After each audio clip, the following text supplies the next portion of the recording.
new day, a new month of the year. October, folks, ladies and gentlemen. Good evening, good people out there. Now, tonight, we are going to be talking about something you've always been hearing about privacy and security in the mobile social networks that you always have. You and I have a social media. You and I have possibly a new phone, a smartphone, but what are the challenges in using those smartphones? In studio today, I'm here in a topic, privacy and security in mobile social networks. And a special guest once again will be here to talk to us about it, Mr. Bright Arthur Nuwagaba. Please, welcome back to the show. Thank you, Edmond. It's a pleasure to be here. Always, as usual. Now, tell me more about these social networks.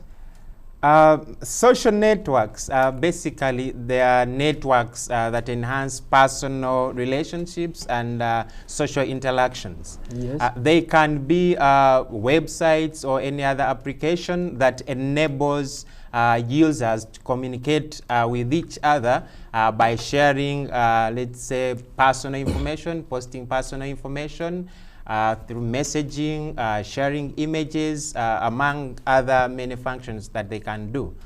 So tell me more about this. Why would the majority of Ugandans consider one social media over the other? Do they have some influencing factors that they use to really get one social network or the other? Thanks, Edmond. Like I've said, the baseline for the adoption of any given social networking, say, application or website is influenced by a number of factors. And one of them is the ease to communicate with each other by sharing, let's say, messages, photos, which I could call images, and also posting updates to each other. But most of the people, basing on the research findings, the biggest influencing factor is the ease of use of a website or an application. Though there are others actually who adopt social media networking sites because their friends are on them. So in order for them to be able to communicate, they just adopt because they are influenced by their friends already being there. So they're influenced by their peers. Yeah, though there are those actually who are influenced by the security of a given social media networks. And I think many people, that's why you see like Twitter, it has low adoption rates within like Uganda. It's because of such issues, ease of use, and amongst others. Okay. So what then are the most commonly used social networks in Uganda here? Of course, Facebook will top it up. There's a recent study that was carried out about the adoption of social media networks, and they ranked them out of 100. And Facebook was the most adopted social network, which came at around I think it was 96.6% adoption rate. Yeah. It was followed by LinkedIn, which came in at 75.6%, yes. and it was followed by Google's G+, Google Plus, yes. which came in at around 45%, and the others came following up within those and the list? percentages. Of course, the least used was MySpace.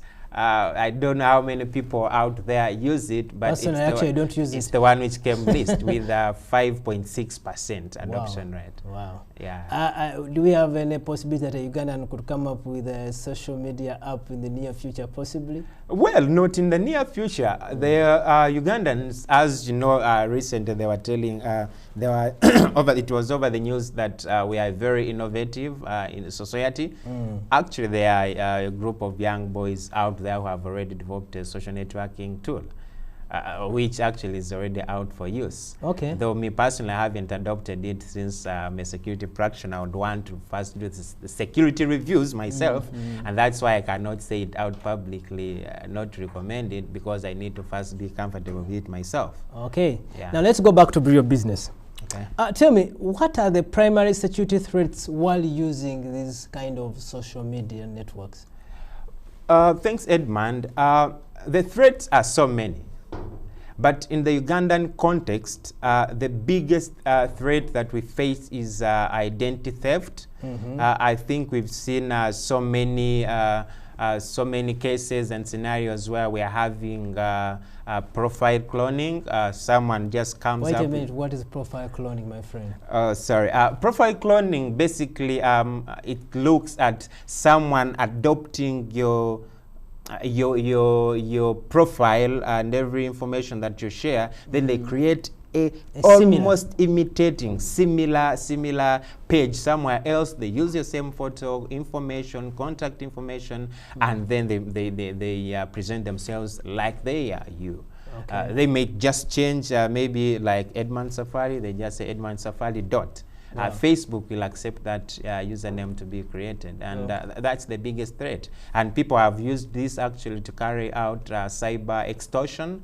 They create such accounts and go ahead and extort money from people. You've seen it over the news. There's actually one recent case which has been circulating in the media, the one about Medicento? About Medicento, where there was someone who was impersonating him and getting money from people. So that is the most primary. But then there are others which are from the security point of view, like spamming, where based on the your user characteristics or your user behavior, people can start sending you unsolicited emails, what we call spams. Personally, I receive so many unsolicited emails from people actually I do not know from, and I usually sometimes try to ignore, sometimes I try to block them, but they still show up. But and do you know why? Surprisingly, tell you what, those that I really sometimes need to read, sometimes I find them in the spam. What causes that? That's more into the technology, basically the filters which are implemented by your internet service provider. They are the ones which may actually determine what goes into spam and what does not go into spam. But like in the social media networks, normally when you receive an unsolicited email from email or message from a user, let's say like Facebook, then you can report it to Facebook that this is actually unsolicited. And so if they get quite a number of responses highlighting that as spam, then they block it throughout the entire network. And then of course even malicious software like viruses and Trojans are spread through social media networks by sending you links in your message box. You click on it, then a virus automatically takes control. Yes, and I have so many of my friends who have got certain porn. They click on something else, then they find themselves either being posted with porn pictures, porn videos, graphic stuff that shouldn't be really shown to your profile. Is that one of the things you're talking about right now? Yeah, that's actually one of the things I'm trying to highlight to the viewers out there. That as the adoption of the use of social media networks is increasing, then also marketers and marketeers are using the same venue to also spread unwanted malicious websites. So you end up clicking on a link innocently. You don't know why it's taking you, but then you're actually allowing it to post a video, a pornographic video content on your feed. So innocently you don't know what's happened, but then the other users are actually seeing pornography on your site. So and you actually do not know yourself. You don't know. So you need to be very cautious on what you click on when you're using your social media applications and websites. That's basically what I could be saying. Then we have these kind of social media apps that really ask us, you download it, you need to use it. Some of us actually, personally, I do not actually read those terms and conditions because they are very small, minute, and so many, and I just agree. And out of nowhere, I find myself with junk of, I don't know, with so much emails and unsolicited ones that I do not even need. Thanks, Edmond. That's one of the biggest challenges we are currently having, which is as users of social media networks, the applications we use and the websites we use, we have limited control on permissions that we grant an application to do. Once you download an application, there are so many things it tells you it's going to access. I'm very, very sorry, I'm going to cut you short, but when we come back, we shall talk about this further in the second segment. Thank Viewers, you. until we come back next time.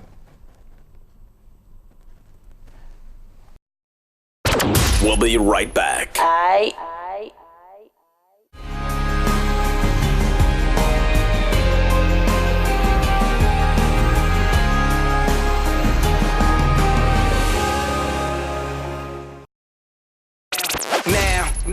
we are back.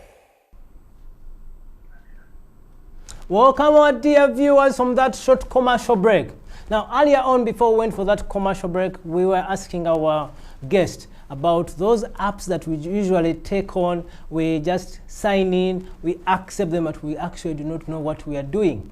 We were saying earlier on that, what were you saying earlier on? Thanks, Edmond. Before we went for the commercial break, I was enlightening the viewers out there about the dangers that we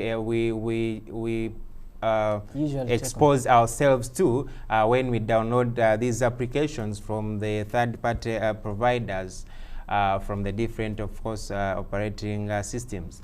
You know, when we are downloading these applications, they ask us for so many things that we rarely give a lot of attention. True. Yeah, because these applications are actually asking you that they are going to access your geographical location, your phone book contacts, your call records, your messaging history, etc., etc. But you know, we are in a rush to have it installed. We only say accept, yes. But we don't know exactly what these applications are going to be doing. So subsequently, we find that we've allowed them to mine all the data that we use that we use when we are on those networks. And that is why I'm not surprised, or you will not be surprised, when you're out there using one of the networks and you're seeing it actually exposing to you the phone contacts, yes. Like on Facebook. Yes, of recent, it will tell you add a friend by a phone number, and you wonder where it's getting that phone number from. But do we have a choice? We have a choice, yes. And the only choice you have is not to use the social media networks, because you know they are very strategic. They even force you into actually accepting their terms and conditions. You notice when Facebook implemented their messenger, the messaging application Messenger, they limited all the mobile application users. You either had to download and install it to message, or you would not access that service. So when you're pushed to the wall, you have to accept that. Now, do these social media networks, I usually see some of my staff members using them at work. Do they endanger our company security space? Thanks, Edmond. That's a very good question.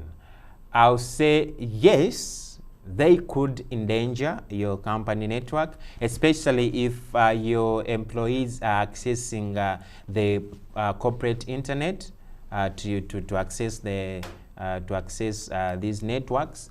So if their mobile devices are not well secured, remember some of them are using their mobile phones to access their company emails, to also log into other company systems, and still they are using the same mobile devices like tablets and the phones to still access, let's say, for Facebook, WhatsApp, and all the kind. So a security breach can be initiated through, let's say, Facebook, and then it takes down the entire network that way. So that is why it's very important to have a security-aware workforce. And that is very important. Awareness on the usage is very important for you as an employer. As you're talking about awareness, what measures can we really take, we the viewers and myself, to protect against these kind of security glitches that are in our way, in our face today? Thanks, Edmond. The measures are quite so many, but I think it all begins with the people that use these networks. As I've said over and over before, that people is the weakest link in the security cycle, as we may have discussed last week. So the only measures that I could really recommend for now is for those who use the social media, different social networks on their mobile devices, they must ensure that they log out every time they finish using that application. Let's say Facebook. Make sure you sign out. Another one is to make sure that they use very strong passwords, complicated passwords, when they are accessing such networks, so that people don't easily guess their passwords and access and misuse their applications. Another one could be basically, these applications also have privacy and security settings. Yes, you could also enforce them, make sure that you make maximum use of them by limiting what people can see, what you can expose to the public. Then also by customizing your profile. Yeah, there are security settings you can implement where someone cannot easily copy your profile and use it somewhere. So like if it's your photo, you can watermark it in a way that even if they took it, still it would retain its identity. And also other technical controls like using I've learned something today from you, the watermark. That I'm going to do it actually today. Now, I know this is something away from the social media, but this is about something that we usually use, I think every Ugandan today, ATM card. And they have almost the same technology like the social network. The ATM card security, I just want to ask you a very simple question. Is our money safe in our banks using that ATM card, bearing in mind that we have so many loopholes in the cyber world we're living in right now? Well, I cannot say that your money is not safe, and still I cannot say that your money is not safe. Especially that now we are going into an era of online and internet banking. Yes. Yeah, where we are accessing our bank accounts even from our mobile devices and all that. And you notice that some of the security requirements, security settings that are put on the system, normally they put your date of birth, your physical address and all that. And now to relate it with social media networks, you realize this is the information you publicly actually find people putting on their walls, their date of birth, their physical address where they live, their generation and generation. So that information, once it is exposed to the public, someone can actually get that information, call up your bank and initiate a transaction based on your ATM if they stole it from you and they still have your information about you. So in 1 minute, I'm going to ask you one simple question. Where are you located? And how can viewers watching you get more enlightened? Just 1 second, I know in 20 seconds, so that we can wrap up the show. Okay, thanks Edmond. TIS Limited, we have an office on Amadinda House, that is plot 13, Kampala Road. But we are available online at www.tis, which is TISS, online as one word.com. Much of the information about us is there. You can approach us for actually these services to help you get aware on the dangers in using some of these applications. Thank you for coming back on this show, and a pleasure to always host you here. It's a pleasure, Edmond, to be here to share what I have with the audience. Thank you very much. You're welcome. Now you have heard Mr. Arthur Bright Nuwagaba explain to us about all these privacy settings that we can do. Now, personally, I have grown up showing, telling the people where I'm going, where I am at that exact time. I do not know that I'm actually putting myself in these kind of dangers that I possibly even do not know. My son has even a passport copy on my Facebook. I do not know that I'm endangering my son's security. And these are things that we usually take for granted. And possibly you as well are taking them for granted. Now, this cyber security expert explains to us the dynamics of how these hackers just need a simple information about you to clone, in his word, and get other accounts out of us. We have also known so many celebrities and possibly even gotten messages from them, purportedly from them, that they need some money, they need this. In the actual sense, this person is being hacked into his account. Now we have a learning lesson today. Now we are living in a digital world where everything must be online. I'm afraid we do not have all the answers to countermeasure all the hackers in the world. Every single day they are planning, they are coming up with new ways of working out and hacking into our accounts.